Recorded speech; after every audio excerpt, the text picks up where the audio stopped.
हमें थोड़ा parallel reactions, ये स्कूल में वगैरह में नहीं आता, ये तो सिर्फ ना कॉम्पिटिटिव एग्जाम्स में दो तीन चीजें इसमें पूछ सकते हैं। पैरेलल रिएक्शंस का मतलब होता है जब ए जो है दो रिएक्शन में साइमल्टेनियसली ब्रेक हो रहा हो, ए से बी में भी कन्वर्ट हो रहा हो और ए सी में भी कन्वर्ट हो रहा हो साइमल्टेनियसली, और वो अलग अलग स्पीड से, अलग अलग रेट कांस्टेंट हो दोनों का। ठीक है, ऐसी रिएक्शंस को, ऐसी सिचुएशन को बोलते हैं पैरेलल रिएक्शंस।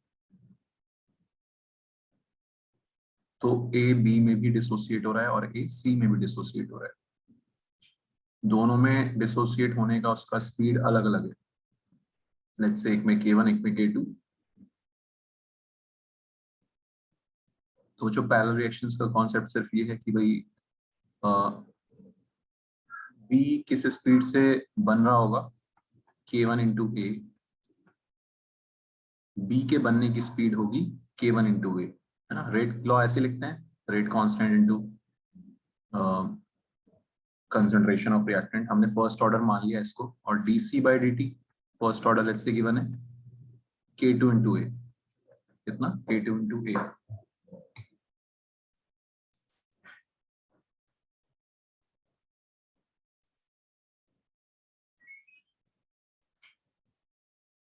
तो ए दो जगह डिसोसिएट हो रहा है, बी में और सी में, लेकिन ए के डिसोसिएट होने का स्पीड वो ज्यादा,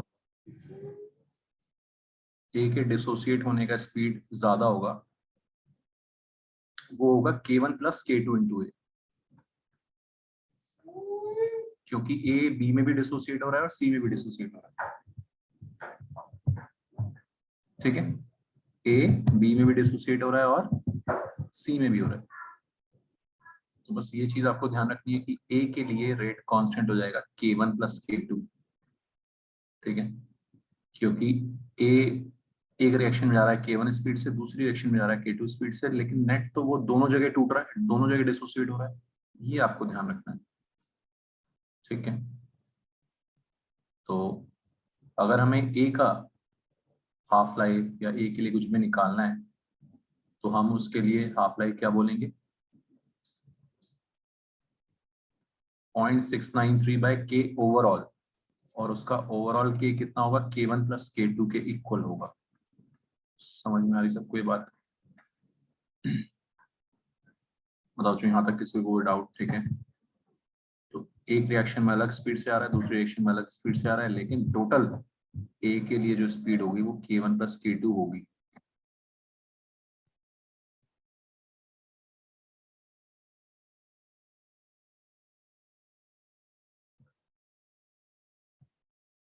क्लियर है जो सबको ये चीज?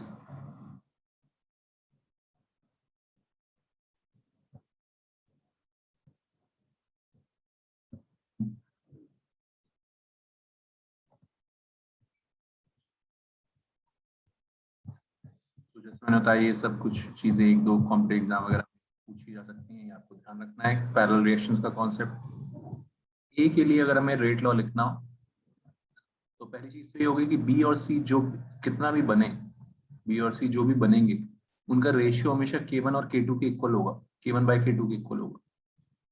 बी बनेगा K1 स्पीड से, सी बनेगा K2 स्पीड से। तो कंसंट्रेशन ऑफ बी कितनी भी होगी at any time, concentration of C at any time हमेशा किस रेशियो में रहेंगे, जो K1 बाई K2 के रेशियो में। समझ में आ रही मेरी बात सबको? ठीक, क्योंकि वो हर बार K1 स्पीड से बन रहा है, वो हर बार K2 स्पीड से बन रहा है। रेट लॉ भी आपके सामने लिखा हुआ है। ठीक, तो इंटीग्रेट वगैरह करेंगे भी इनको, तो भी K1 और K2 का ही रेशियो आएगा, बाकी सब कुछ सेम है। Clear everyone? तो किस स्पीड किस रेशियो में बनेंगे, इस रेशियो में बनेंगे। बस ये दो तीन पॉइंट्स हमें यहाँ पे ध्यान रखने होते हैं क्वेश्चंस करने के लिए। ठीक है, एक दो क्वेश्चन ट्राई करते हैं, बहुत ज्यादा इसको पढ़ने की जरूरत है नहीं टॉपिक को।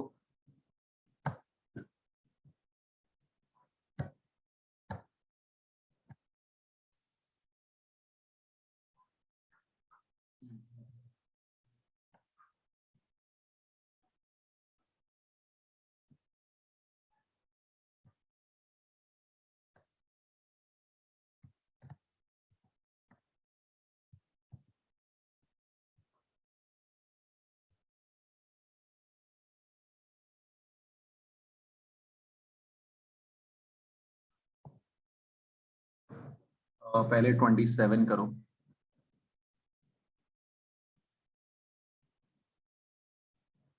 करो 27।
Two parallel first order reactions.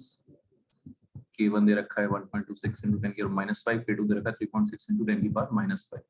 ठीक है, A से B और A से ही C। क्लियर है? तो इसमें आपसे पूछा है, क्या पूछा है? B और C का परसेंटेज डिस्ट्रीब्यूशन कितना होगा, है? तो सिंपल सा फंडा है कि B किस स्पीड से बनेगा, ऊपर वाले K1 स्पीड से, और C किस स्पीड से बनेगा, K2 स्पीड से। दोनों का ratio at any point of time इतना होगा। हमारा सबको ठीक। तो मतलब परसेंटेज ऑफ B अगर हमें निकालना हो तो B इतना बनेगा तो C इतना बनेगा। ठीक, percentage of B will be this out of total. Total मतलब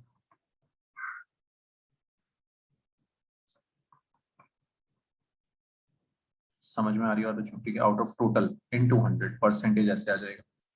क्लियर है? सबको समझ आ रहा है? ठीक है, ये रेशियो है बी और सी का। तो बी का परसेंटेज कितना हो जाएगा? बी का fraction out of total into 100। Alright, कितना बन जाएगा ये 1.26 इंटू 10 की पावर -4, ये नीचे 0.36 इंटू 10 की पावर -4 हो जाएगा, तो ये बन के 1.62 बन जाएगा। ठीक है, कैलकुलेशन कर लिया आपने, कर लोगे आप लोग इंटू 100। ठीक है, परसेंटेज ऑफ बी आ गया 1.26 आउट ऑफ 1 मतलब 162 इंटू 100। सिमिलरली बच्चों परसेंटेज ऑफ अगर सी निकालना हो आपको, है ना, तो भी तो हो जाएगा 36 अपॉन 162 इंटू 100। बताओ इसमें किसी को कोई दिक्कत? परसेंटेज समझ आ गया? ठीक है, बी इतना बनेगा, सी इतना बनेगा, बी इस रेशियो में, सी इस रेशियो में, इस टाइप का क्वेश्चन। तो आपको मैंने बता दिया कि किस रेशियो में बनते हैं। ऑलराइट, बी और सी K1 और K2 के रेशियो में बनेंगे हमेशा। इससे दोनों का अलग अलग परसेंटेज आ जाएगा।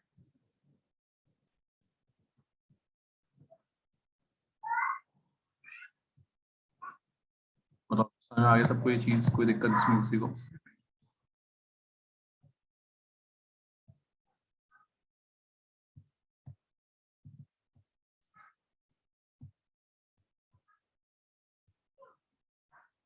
एक और क्वेश्चन करते हैं इस पे, इसमें कुछ अच्छा क्वेश्चन मिल नहीं रहा।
इसको एक बार पढ़ो बच्चों, ट्राई करो सब लोग। ठीक है, ऐसा क्वेश्चन, ये सेम क्वेश्चन आईआईटी में आया हुआ है।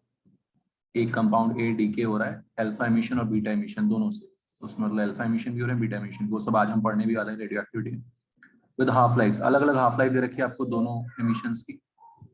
आपको half life of radio active compound निकालना है। करो ट्राई।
हाँ पलक सही सा लग रहा है कुछ, वेरी गुड।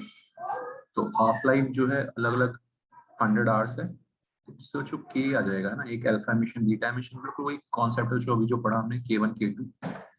K1 आ जाएगा 0.693/T½ 100 आवर्स। दूसरे का रेट कांस्टेंट हो जाएगा 0.693/50। ये बहुत आसान सा क्वेश्चन है, आईआईटी में आया हुआ है। ठीक है, दोनों का के आ गया ना, हाफ लाइफ से के निकालना आता है अपने को, दोनों का इंडिविजुअल दे रखा है। और अभी आपको समझाया था कि ए का टी हाफ कितना हो जाएगा, सॉरी ए का के कितना हो जाएगा, दोनों का ऐड K1 + K2। समझ में आ गई बात, तो दोनों को हम ऐड कर देंगे।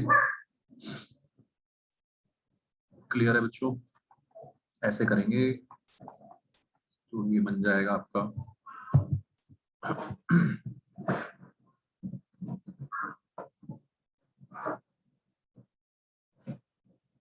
3। समझ में आ गई बात। और अब इससे T½ A निकाल लेंगे।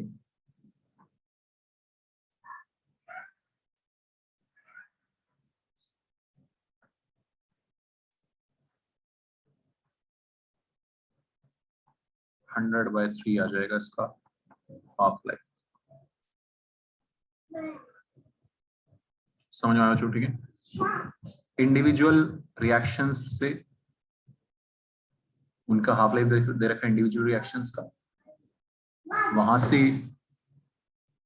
K1 K2 आ गए और दोनों को ऐड करके ओवरऑल ए का के आ गया।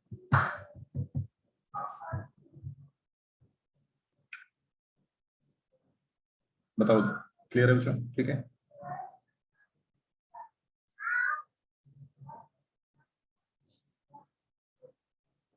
तो कॉन्सेप्ट सिर्फ दो इसमें आपको ध्यान रखने हैं, में से ही काम चल जाएगा कि K overall is K1 + K2। Overall rate constant of A is K1 + K2।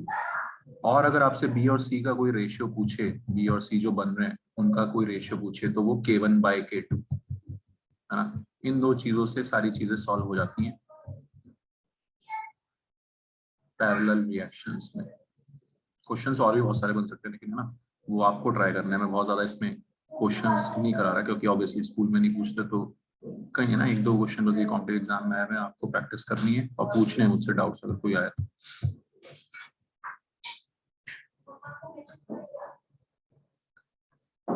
इस चैप्टर के लास्ट में बच्चों रेडियो एक्टिविटी, एक चीज और है radioactivity. All radio active reactions are first order reactions, इसलिए यहीं पे हम पढ़ लेते हैं। All radio active reactions are first order reactions.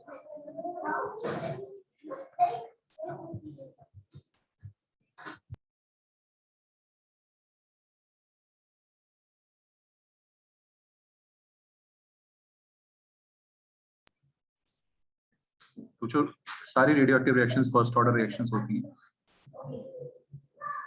ठीक है। इनके K½ तो बहुत ज्यादा है, T½ ऑफ कार्बन-14 कुछ 5500 ईयर्स के आसपास आता है। कितना आता है? 5500 ईयर्स के आसपास। इसका एक यूज भी होता है बहुत इंपॉर्टेंट।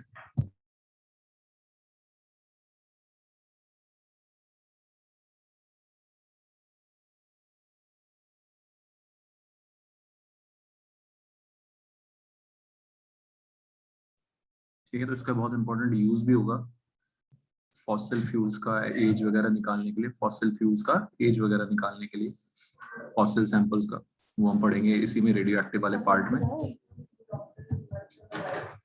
T½ कार्बन-14 का 5500 ईयर्स होता है, तो आप इमेजिन कर सकते हो कि वो कभी खत्म नहीं होता, जीरो तो कभी होता ही नहीं, इनफाइनाइट रिएक्शन चलती रहती है ना। अजर अमर है रेडियो एक्टिव कंपाउंड्स सारे के सारे, है ना। कम होते जाएंगे बट कभी भी जीरो नहीं होंगे, इनफाइनाइट। आपको बताइए, बहुत मतलब इनफाइनाइट फर्स्ट ऑर्डर रिएक्शन जो है इनफाइनाइट टाइम लेती है खत्म होने के लिए, तो कभी भी जीरो नहीं होते, चलते रहते हैं।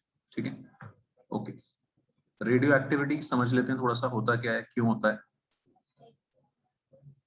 तो जो बड़े सैंपल्स होते हैं, बड़े मॉलिक्यूल्स होते हैं, जैसे यूरेनियम है, क्या है यूरेनियम, ठीक है। इनका ये क्यों है रेडियो एक्टिव, क्यों ये अनस्टेबल है? क्योंकि इनका N/P रेशियो, चीज क्या होती है N/P ratio, neutron by proton ratio, neutron by proton ratio थोड़ा ज्यादा हो जाता है ना, 1.5 से ज्यादा हो जाता है, 1.5 से ज्यादा हो जाता है, ठीक है। तो ये अनस्टेबल हो जाते हैं, क्या हो जाते हैं ये अनस्टेबल, ऐसे न्यूक्लियस अनस्टेबल हो जाते हैं जिनका न्यूट्रॉन बाय प्रोटॉन रेशियो 1.5 से भी ज्यादा चला जाता है, वो थोड़े अनस्टेबल हो जाते हैं। समझ में आ रही बात बच्चों? ठीक है। आपने छोटे छोटे देखे कार्बन, कितने न्यूट्रॉन्स है कितने प्रोटॉन्स है, 6 न्यूट्रॉन्स 6 प्रोटॉन्स बराबर है। जब जब जब तक ये छोटे छोटे एटम्स होते हैं, oxygen 8-16, neutron by proton ratio 1 होता है, स्टेबल है, कोई दिक्कत नहीं है। जैसे जैसे बढ़ते जाएंगे, एल्यूमिनियम आया 1327, 1 से बढ़ा हुआ थोड़ा 1 से, न्यूट्रॉन्स कितने 14, प्रोटॉन्स हैं 13, है ना, 1 से बड़ा हो गया, ठीक। और बड़े होते जाएंगे तो यूरेनियम तक आते आते बाद में, मतलब लास्ट वाली सीरीज में आते आते ये हाईली रेडियो एक्टिव हो जाते हैं, क्योंकि इनका न्यूट्रॉन बाय प्रोटॉन रेशियो बहुत ज्यादा होता है, जो कि इनको अनस्टेबल कर देता है। क्या कर देता है बच्चों? अनस्टेबल। समझ आ रही बात सबको? क्या कर देता है इनको? अनस्टेबल। तो ये थोड़े भारी हो जाते हैं, रखे रखे टूटते हैं, रखे रखे टूटते हैं, डिसइंटीग्रेट होते हैं, हल्के होते हैं, ठीक है। कुछ पार्टिकल्स रिलीज करते हैं, disintegrates and release some particles to give या to produce lighter stable nuclei. Stable nuclei बनाने के लिए कुछ पार्टिकल्स एमिट करते हैं। समझ आ रहा है सबको? ठीक है। तो फॉर एग्जांपल ये एमिट करते हैं अल्फा पार्टिकल्स, बीटा पार्टिकल्स। क्या एमिट करते हैं ये? Alpha particles, beta particles. Uranium lead में कन्वर्ट हो जाता है, किसमें कन्वर्ट हो जाता है? लेड में। अल्फा पार्टिकल्स और बीटा पार्टिकल्स एमिट करता है। ये ऐसी एक हमारी रेडियो एक्टिव रिएक्शन होती है। केमिकल रिएक्शंस में लेफ्ट और राइट में जो एटम सेम होते हैं, इसमें शक्लें बदल जाती हैं, इसमें एटम डिफरेंट आ गया, न्यूक्लियाई डिफरेंट हो गया, ठीक है। अब इनको बैलेंस करने का, रेडियो एक्टिव रिएक्शंस को बैलेंस करने का बहुत आसान सा तरीका होता है, वो आता है एग्जाम में, देख लो ध्यान से, बहुत ही ईजी, हद से भी ज्यादा, मेंस वगैरह में भी आ जाता है। अल्फा पार्टिकल के बारे में आपको आपको सबका ये पता होना चाहिए, मास नंबर और एटॉमिक नंबर क्या है, ये नंबर्स पता होने चाहिए, तब आप इनको इजीली बैलेंस कर पाओगे, ठीक है। अल्फा पार्टिकल्स क्या होते हैं? हीलियम का nuclei. Alpha particles are helium का न्यूक्लियाई, न्यूक्लियस पता होना चाहिए आपको, तभी हम बैलेंस कर पाएंगे, ठीक है। तो हीलियम क्या होता है? 2-4, ठीक है, atomic number 2, mass number 4। Beta particle, beta particles are nothing nothing but electron जैसे होते हैं, -1 0, चार्ज उन पे -1 और मास नंबर उनका 0, मासलेस इलेक्ट्रॉन के जैसे। समझ में आ रहा है? तो हमें बच्चों ये ध्यान होना चाहिए, पता होना चाहिए अल्फा पार्टिकल्स क्या होते हैं, बीटा पार्टिकल्स क्या होते हैं, तब जाके हम इस रिएक्शन को बैलेंस कर पाएंगे। क्लियर है इतना सबको?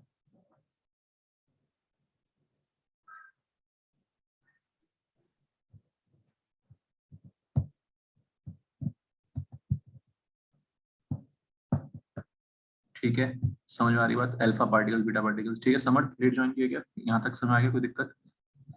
मैं लेट ज्वाइन करा था। वो एक्चुअली रेडियो एक्टिविटी समझ आ गया था? रेडियो एक्टिव, सर एक सेकंड में पढ़ लेता हूँ।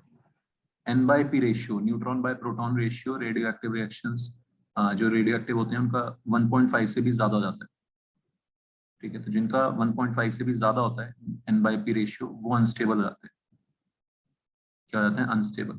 Yes sir. ठीक है, बड़े न्यूक्लियस, ठीक है, रखे रखे डिसइंटीग्रेट होते हैं, टूटते हैं, और कुछ पार्टिकल्स रिलीज करते हैं to give lighter stable nuclei, ठीक है, हल्के पार्टिकल्स बनाते हैं, ठीक है। जैसे यूरेनियम रखे रखे टूटता है और लेड में कन्वर्ट हो जाता है। समझ में आ रही बात? समझ, तो फिर जितना N/P रेशियो ज्यादा है उतना ज्यादा रेडियो एक्टिव होगा।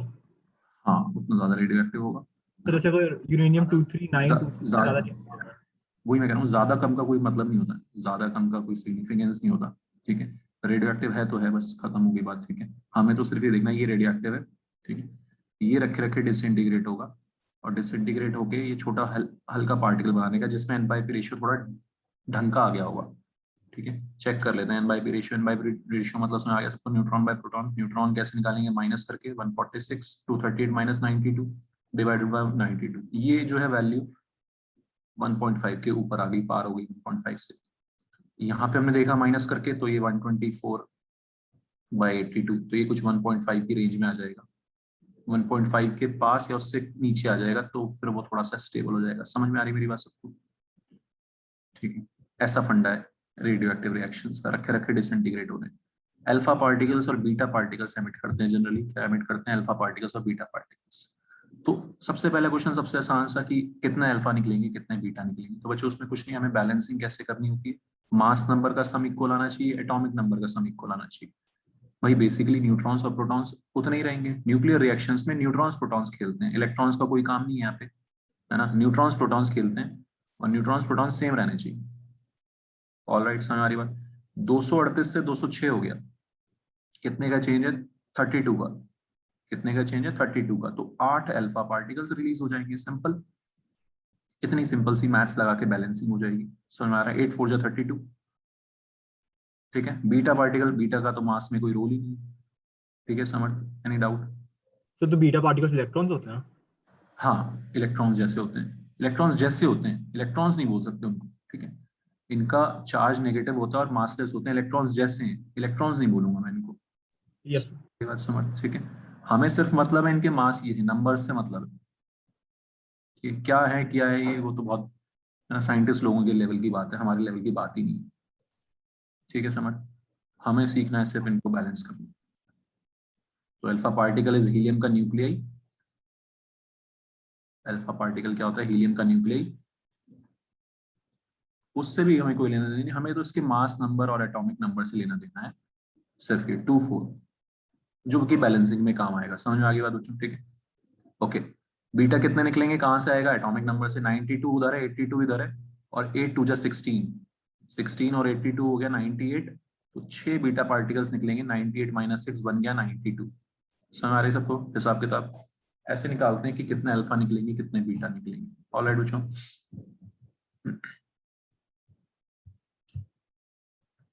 this is the way to calculate how many alpha or how many beta particles will be released.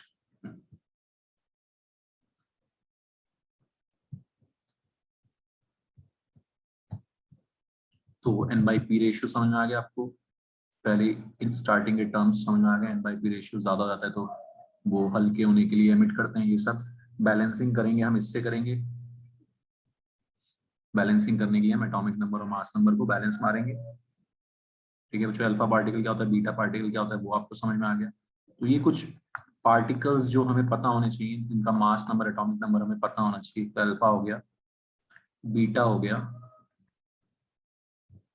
ठीक है,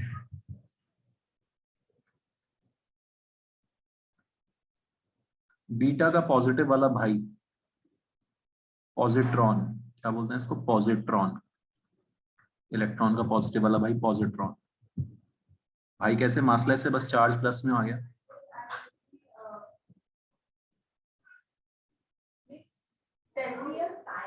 ठीक है, पॉजिट्रॉन। न्यूट्रॉन को कैसे लिखते हैं? 0 1, चार्ज 0 एंड मास 1। न्यूट्रॉन को ऐसे रिप्रेजेंट करते हैं। प्रोटॉन को यहाँ पे कैसे रिप्रेजेंट करते हैं? प्रोटॉन को 1 1, चार्ज भी +1 मास भी 1। समझ में आ रहा है सबको? ठीक है, एनी डाउट? तो ये है हमारा न्यूट्रॉन, ये है प्रोटॉन्स। ये सब आपको लिखे मिलेंगे रिएक्शंस को बैलेंस करने के लिए। ठीक है,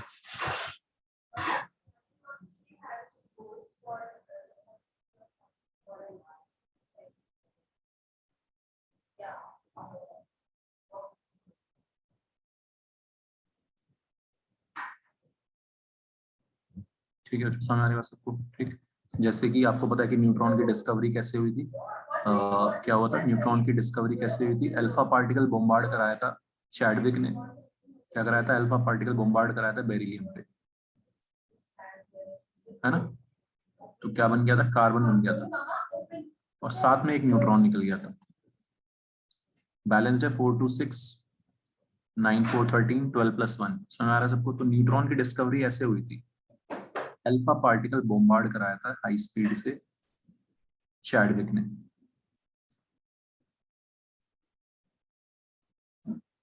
क्लियर एवरीवन? तो ये न्यूक्लियर रिएक्शंस हैं, न्यूक्लियर रिएक्शंस को आपको बैलेंस करना कैसे है समझ में आ गया सबको, कोई दिक्कत नहीं आती। ठीक ओके।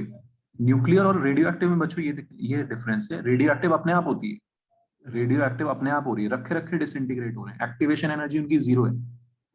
क्या है उनकी एक्टिवेशन एनर्जी? 0। समझ आ रहा है? अपने आप होती है रिएक्शंस, रेडियो एक्टिव रिएक्शन। ये तो हमने कराई ना, अल्फा पार्टिकल को बॉम्बार्ड कराया, बॉम्बार्ड मतलब पूरी स्पीड से देके मारा, भयंकर स्पीड से बेरिलियम पे फेंक के मारा। समझ आ रही बात? तो ये नॉर्मल न्यूक्लियर रिएक्शन है। Clear everyone? Difference. Radio active reactions क्या होती है?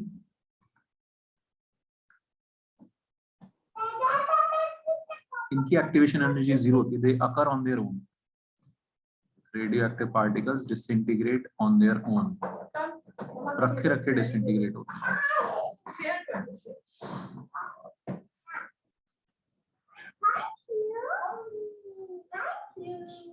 बताओ जो समझ आ गया सबको न्यूक्लियर रिएक्शंस और रेडियोएक्टिव रिएक्शंस में डिफरेंस? क्लियर है यहाँ तक? अल्फा पार्टिकल्स, बीटा पार्टिकल्स ध्यान रहेगा, यूज कर लोगे इनको बैलेंसिंग के लिए। ओके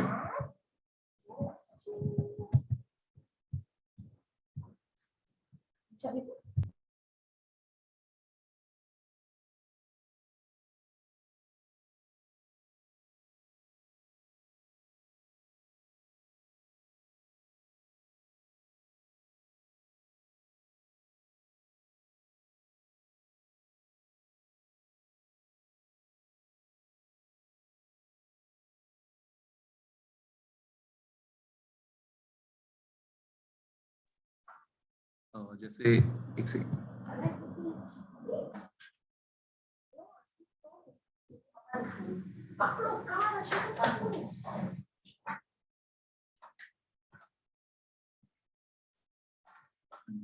तो जैसे ये रिएक्शंस हैं, एक बार 36 क्वेश्चन, फर्स्ट वाली आप लोग फर्स्ट वाली करके सोच के बताओ साथ में क्या पार्टिकल रिलीज हो रहा है, तो जो फिल इन द ब्लैंक्स है उसको फुल फिल करना है आपको। सोचो उसमें क्या निकलेगा।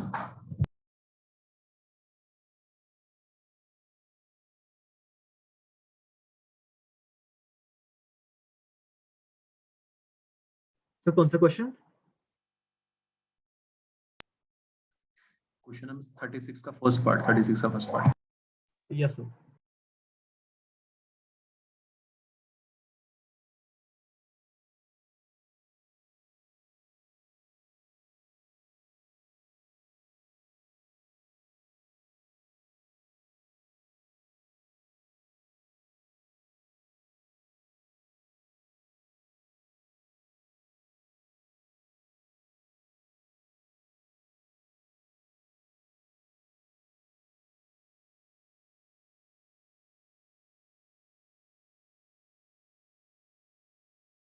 So 1 proton.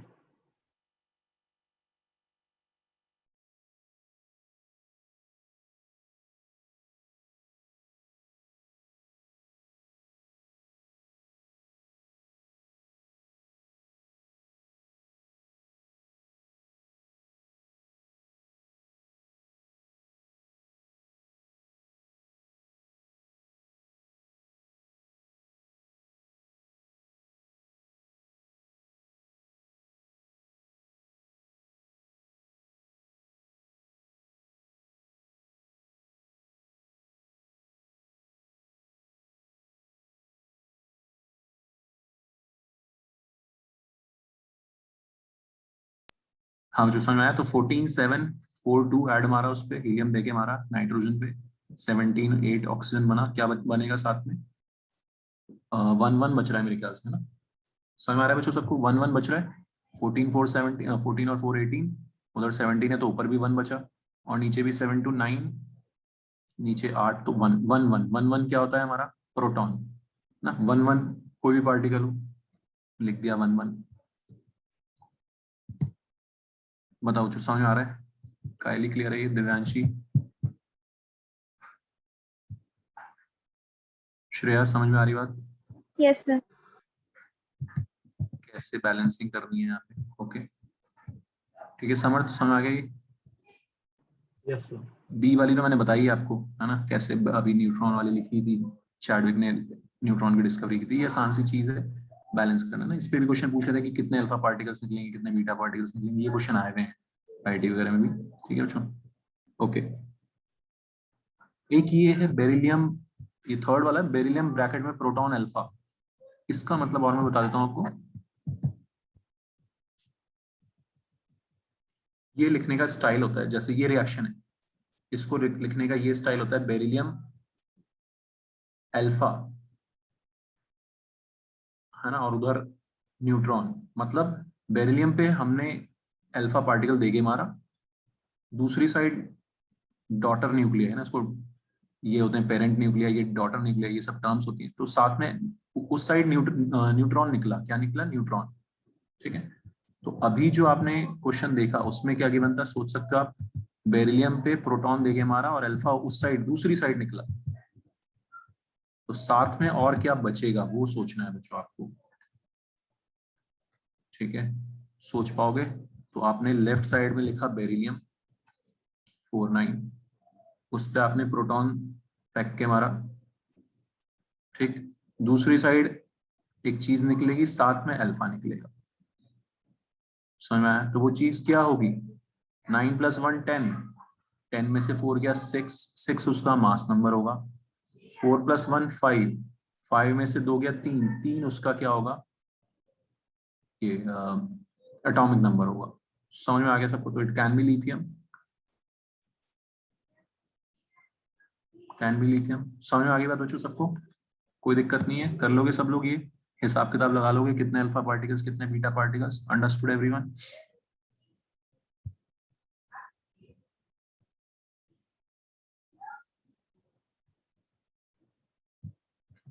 ठीक है, इन पे एक दो अच्छे क्वेश्चंस देखो। ठीक है ना बच्चों, समझ आ गया ना? किसी ने कुछ रिप्लाई नहीं किया, मान लेता हूँ सही समझ में आ गया होगा। 8 अल्फा पार्टिकल्स और ये 6 बीटा निकल रहे थे। ठीक है, ये ठीक है। अब इसमें मैंने बोला कि भाई, अच्छा इसका हाफ लाइफ आपको दे रखा है, लेट्स से 100 ईयर्स है ना, थोड़ा नॉर्मल सा रख लेते हैं, हाफ 100 साल। ठीक है, मैंने बताया आपको रेडियो एक्टिव रिएक्शंस की हाफ लाइफ ऐसी होती है 100 साल, है ना। कार्बन 14 की है 5500, 5500 ईयर्स। ठीक है, इतने इस लेवल की हाफ लाइफ होती है। क्लियर है? फर्स्ट ऑर्डर रिएक्शंस फॉलो करेंगे तो सारे फर्स्ट ऑर्डर वाले फॉर्मूला लगेंगे, हाफ लाइफ वाला फॉर्मूला वही लगेगा। अब सुनना क्वेश्चन को ध्यान से।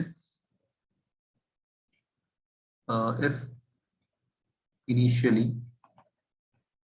आसान कर देते हैं, 1 mole uranium is present,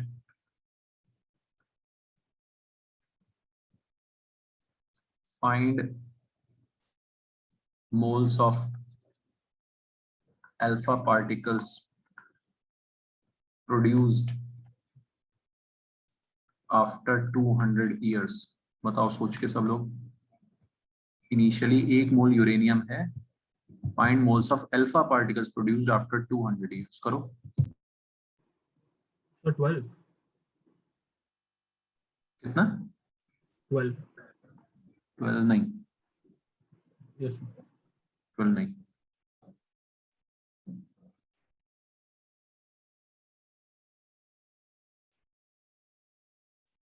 sir, इसे 6 होगा ना?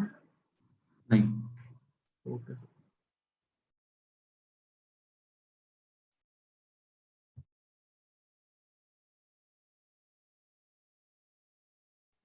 कितना टूटा यूरेनियम वो सोचना है तेरे को। 1 मोल यूरेनियम से 8 मोल अल्फा पार्टिकल बनता है ना, ये बैलेंस रिएक्शन की तरह ही सोचना है।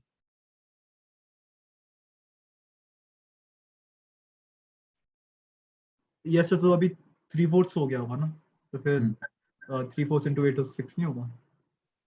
सॉरी। अच्छा 3/4 इंटू, हाँ 6, ठीक है, वेरी गुड। ठीक है 6, ठीक है, वेरी गुड समर्थ।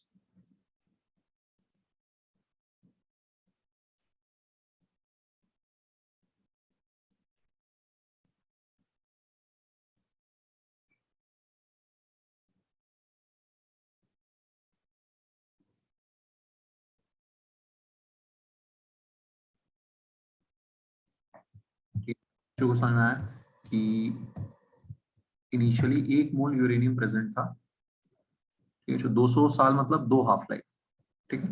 तो 1 से 1/4 बचेगा यूरेनियम, ठीक है। जो टूटा कितना, डिसोसिएट कितना हो गया, 3/4। 1 से 1/4 बचा, तो डिसोसिएट कितना हो गया, 3/4। और एक यूरेनियम से 8 मोल अल्फा पार्टिकल बनते हैं 1 मोल से। तो 3/4 मोल यूरेनियम से कितने बनेंगे, 3/4 इंटू 8, 6 मोल अल्फा पार्टिकल्स।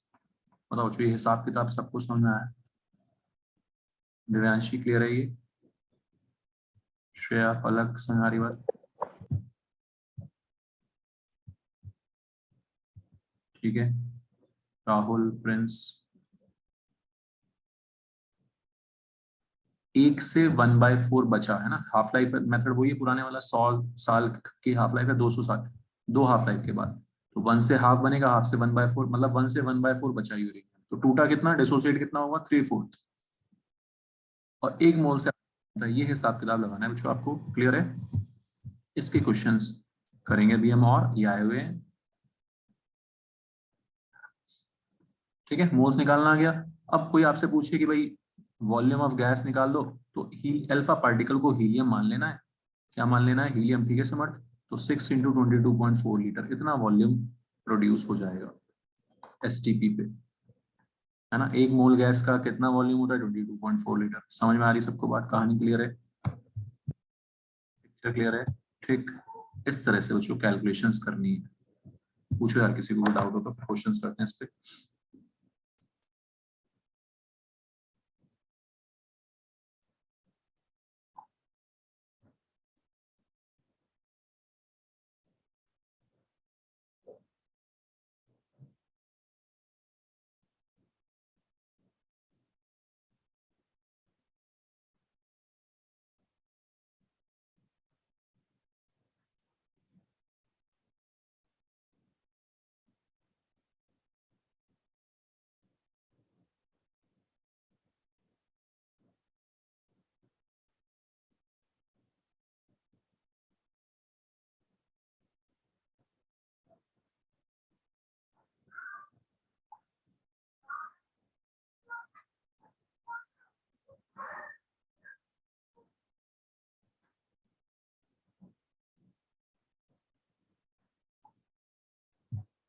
ठीक है, जो क्वेश्चंस करें फिर इस पे, आगे समझ सबको। इस तरह से हमें हिसाब किताब इसमें लगाना आना चाहिए।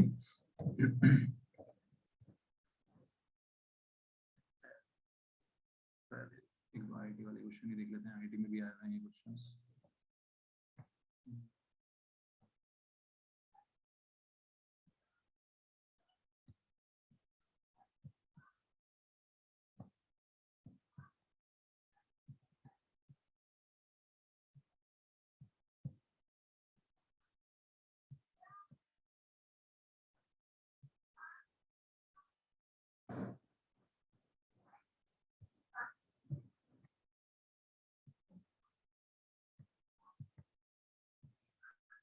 इसमें नए क्वेश्चंस नहीं है।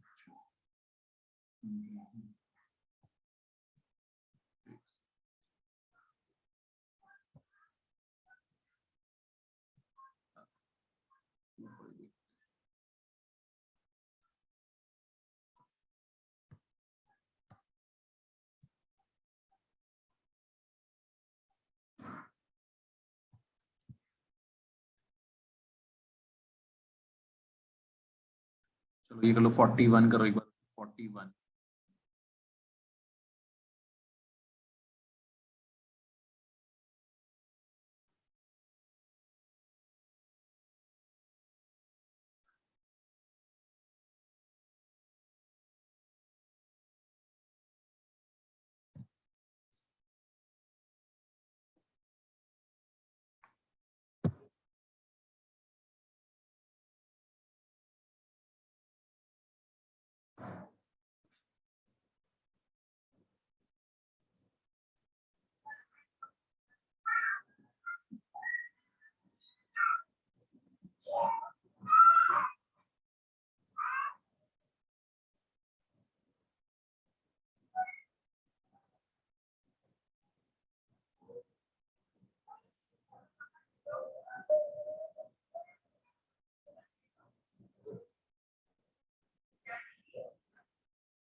तो जो पहले बैलेंसिंग करके अल्फा निकालने की एक ही अल्फा निकलेगा, ठीक है।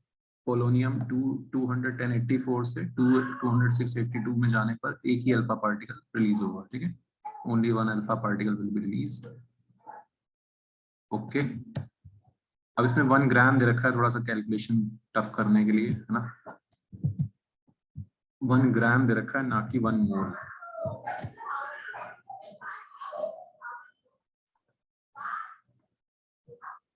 ठीक है, एक अल्फा पार्टिकल निकल रहा है साथ में, समझ में आ रहा है सबको, ठीक है। और 2 हाफ लाइफ, क्योंकि 1 कितने डेज,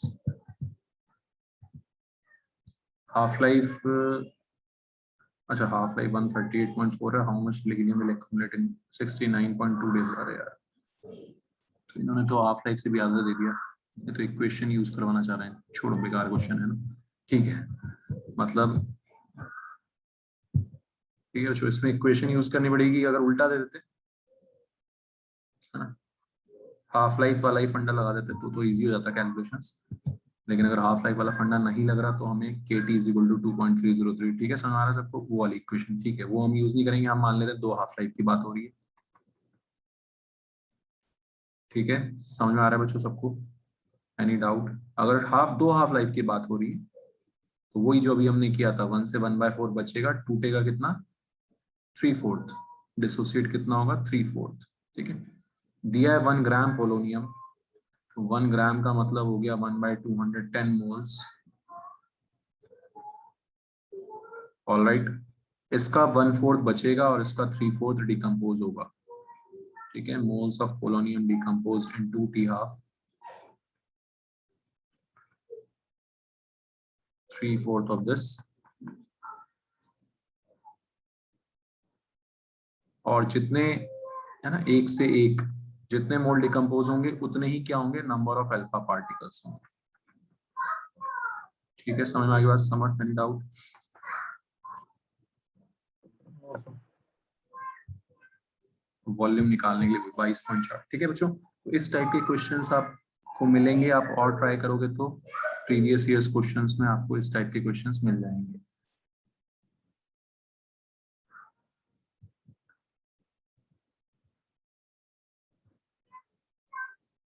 एक फंडा ये नंबर ऑफ अल्फा पार्टिकल्स वगैरह निकालने का, नंबर ऑफ बीटा पार्टिकल्स निकालने का। क्लियर हो जो? ओके, आगे बढ़ते हैं।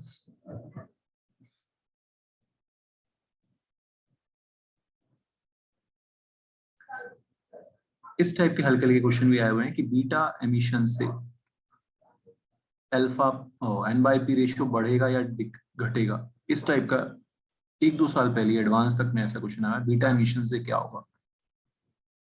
तो बच्चों बीटा एमिशन से क्या होगा, सिंपल सा फंडा है, अगर कोई भी न्यूक्लियस है उससे अगर बीटा एमिट होगा -10, तो नेट क्या बचेगा, y का वैल्यू z+1 हो जाएगा। समझ में आ रहा है सबको? बैलेंसिंग के लिए z+1 -1 z हो गया, लेफ्ट लेफ्ट राइट बैलेंस हो गया, left hand side right hand side.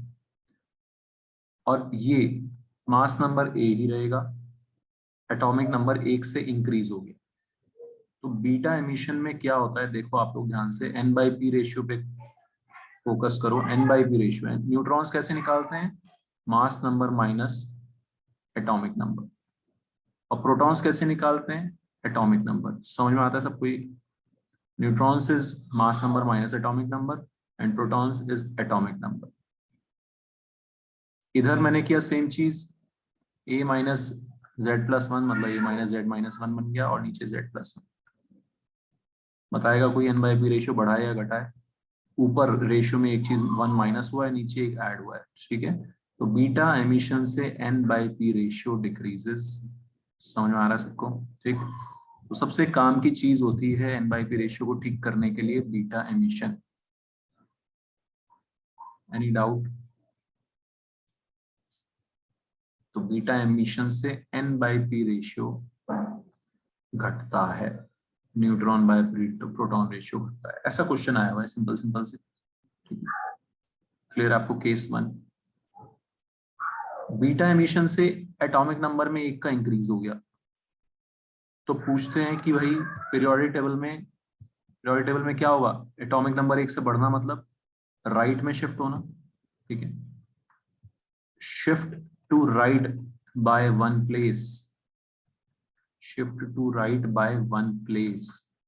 समझ में आ रहा है सबको? ठीक है, ऐसे पूछ लेंगे कि यार आपका एक रेडियोएक्टिव एलिमेंट है, वो 15th ग्रुप में है, किसमें, 15th ग्रुप में। ठीक, उसने 2 alpha particles emit, sorry 2 beta particles emit किए, 2 बीटा पार्टिकल एमिट किए, तो 2 प्लेस राइट में खिसक जाएगा, मतलब 16 7 कौन से में पहुंच जाएगा, 17 ग्रुप में पहुंच जाएगा 15 ग्रुप से।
ठीक है। जो तो shift to right by one place का मतलब सुना गया, अगर कोई 15 ग्रुप में होगा, मान लिया उसने दो बीटा पार्टिकल सबमिट किए, तो कहाँ शिफ्ट हो जाएगा, कौन से ग्रुप में पहुंच जाएगा, 17 ग्रुप में पहुंच जाएगा ना। 15 से 16 पे पहुंचा, फिर 16 से 17 पे। ये इस टाइप के छोटे छोटे क्वेश्चन यहाँ पे बनते हैं। ठीक है। एक होता है के इलेक्ट्रॉन कैप्चर बोलते हैं इसको, पता नहीं के क्यों लगाते हैं, लेकिन इलेक्ट्रॉन कैप्चर, इलेक्ट्रॉन कैप्चर मतलब इलेक्ट्रॉन ऐड हो गया उसके अंदर, है ना। इलेक्ट्रॉन क्या हो गया, ऐड। तो इलेक्ट्रॉन अगर किसी चीज में कैप्चर हो जाएगा तो क्या बचेगा, क्या बनेगा, Z-1। समझ में आ रहा है सबको। ऊपर ए, जो बीटा एमिशन में हो रहा था उसका एग्जैक्टली ऑपोजिट हुआ है, क्या हुआ है उसका एग्जैक्टली ऑपोजिट। ठीक है, इसको बोलते हैं जो के इलेक्ट्रॉन कैप्चर, है ना। ये सब ऑप्शंस पढ़े हुए थे, एक क्वेश्चन आया था अभी, है ना, उसमें एडवांस में 1-2 साल पहले, के इलेक्ट्रॉन कैप्चर। ठीक है। इसमें क्या होगा, ऑब्वियसली ऊपर वाले से उल्टा हो रहा है तो N by P ratio increase हो जाएगा। कई जगह N by P ratio increase, कई जगह N by P ratio increase भी करना होता है।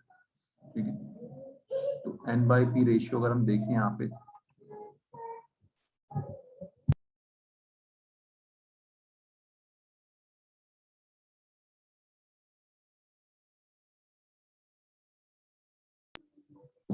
तो जो एन बाय पी रेशियो इसका A minus Z by Z, और इधर क्या जाएगा, A minus Z plus 1 upon Z minus. ठीक है।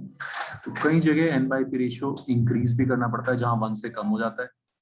तो अगर इलेक्ट्रॉन कैप्चर होगा तो एन बाय पी रेशियो क्या होगा, इंक्रीज होगा। कोई दिक्कत किसी को? ठीक। And shift to left by one place, atomic number 1 से कम हो गया, 1 से कम हो गया मतलब shift to left by one place.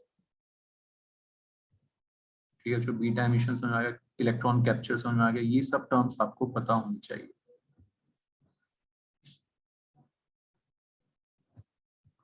Understood.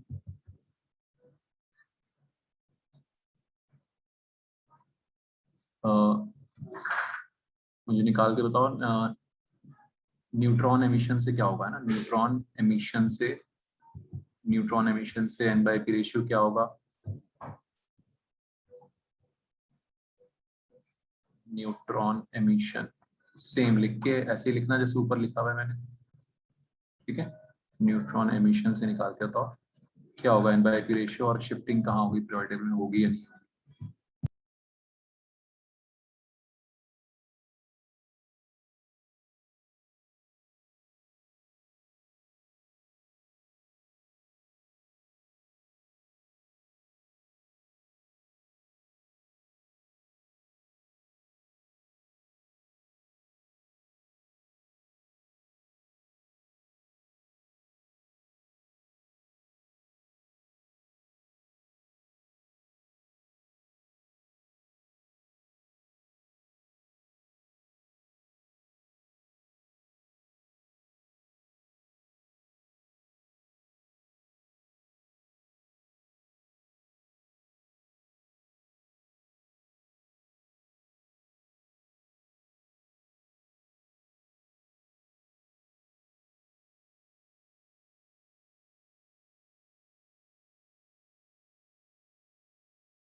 वो न्यूट्रॉन एमिशन के लिए हम इस तरह से बनाएंगे इसको, है ना। न्यूट्रॉन साथ में निकाला हमने,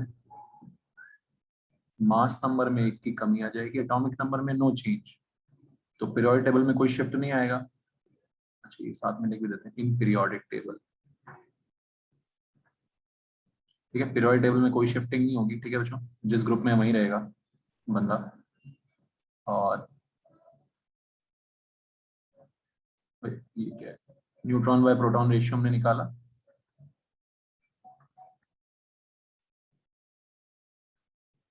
ठीक है। तो ऑब्वियसली मास नंबर 1 से कम हो गया, तो न्यूट्रॉन्स क्या हो गए, कम हो गए। न्यूट्रॉन बाय प्रोटॉन रेशियो कम हो गया, neutron by proton ratio decreases.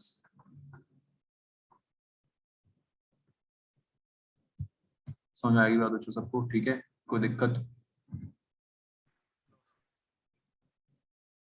तो इस टाइप के छोटे छोटे क्वेश्चन बहुत आसान आसान से, बस हमें पता होना चाहिए अल्फा पार्टिकल्स क्या होते हैं, बीटा क्या होता है, न्यूट्रॉन एमिशन, इलेक्ट्रॉन कैप्चर क्या होता है, ये सब टर्म्स आपको यहाँ पे ध्यान रखनी है। ऑलराइट, ठीक है। तो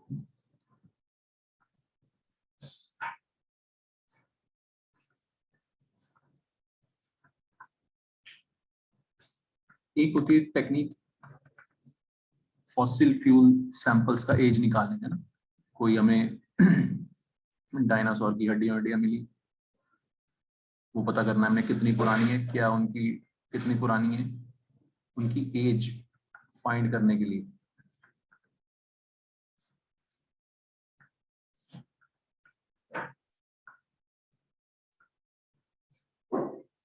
हम कार्बन डेटिंग टेक्निक लगाते हैं, ठीक है।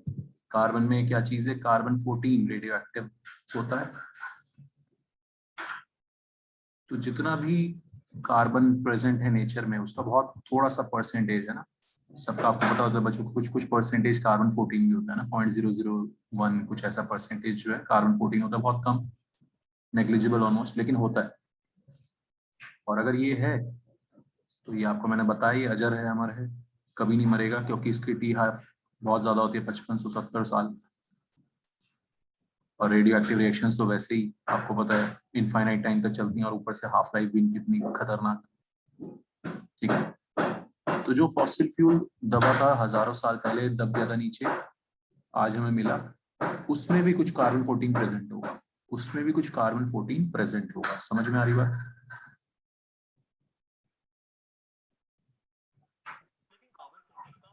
सर लेकिन कार्बन 14 का NYP 1.5 से कम है ना?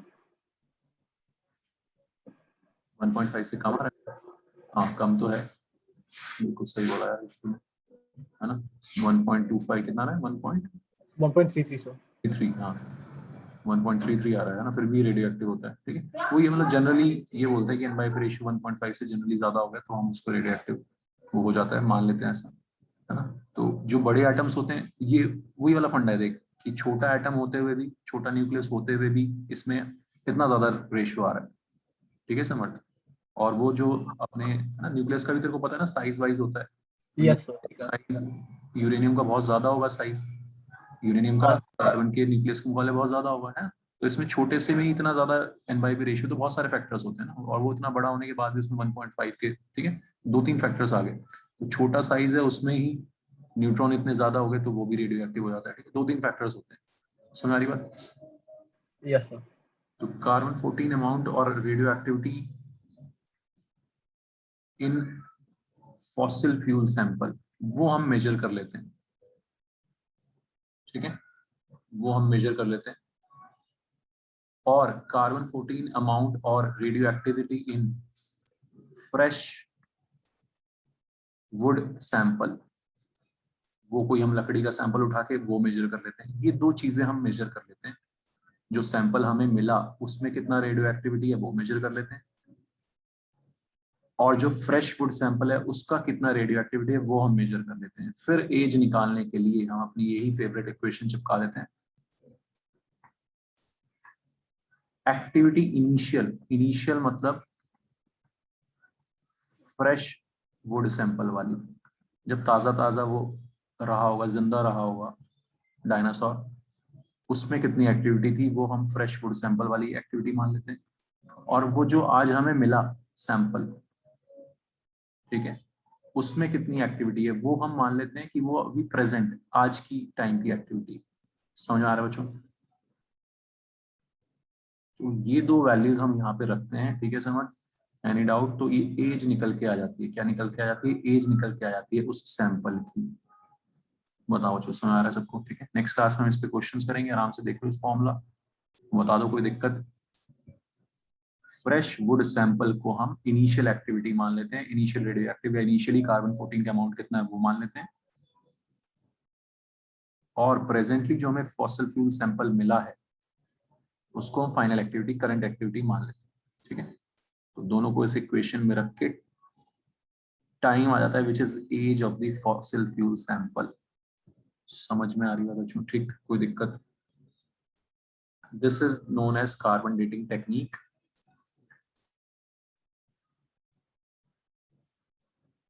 ठीक है, इसके ऊपर हम क्वेश्चंस करेंगे नेक्स्ट क्लास में, कार्बन डेटिंग टेक्निक, और फिर ये चैप्टर आपका खत्म हो जाएगा और हम फिर नया चैप्टर स्टार्ट करेंगे। ओके, चलो बाय एवरीवन।